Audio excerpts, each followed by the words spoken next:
রহমতুল্লাহ coaching সেন্টারে PEC base কর্তৃক আয়োজিত 2025 সালে সেই বিদায় বেশ হলাম আমরা।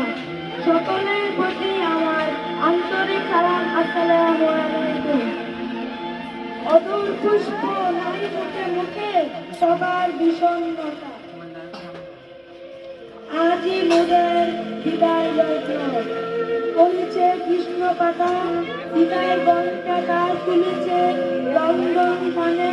5 বছরের লালিত মাতৃকুল ছেড়ে পাড়ি জমাবে আর জীবন উচ্ছ্বাসার দ্বিতীয় পথ টানে।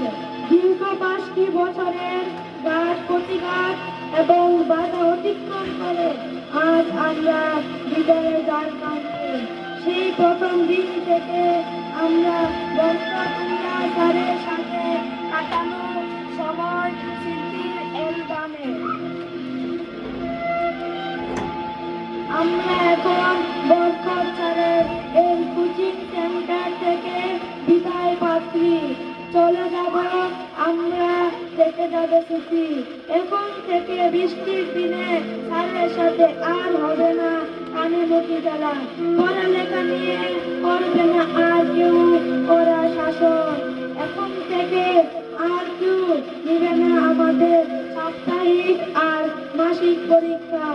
আমরা হয়তো নতুন শিক্ষক পাবো, কিন্তু বরকত ছেলের মতো শিক্ষক পাবো কিনা তা আজও জানি না। তবে দোয়া করি ওনার মতো শিক্ষক যেন বাংলাদেশের ঘরে ঘরে জন্ম নেয়। স্যারের কাছে কাটানো আজ হবে 5টি বছর।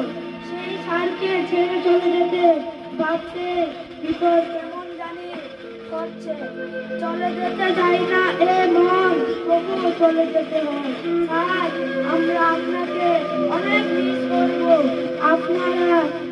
আমরা চলার পথে যদি আপনি কোনো কষ্ট পেয়ে থাকেন তাহলে আমাদের ক্ষমার দৃষ্টিতে দেখবেন।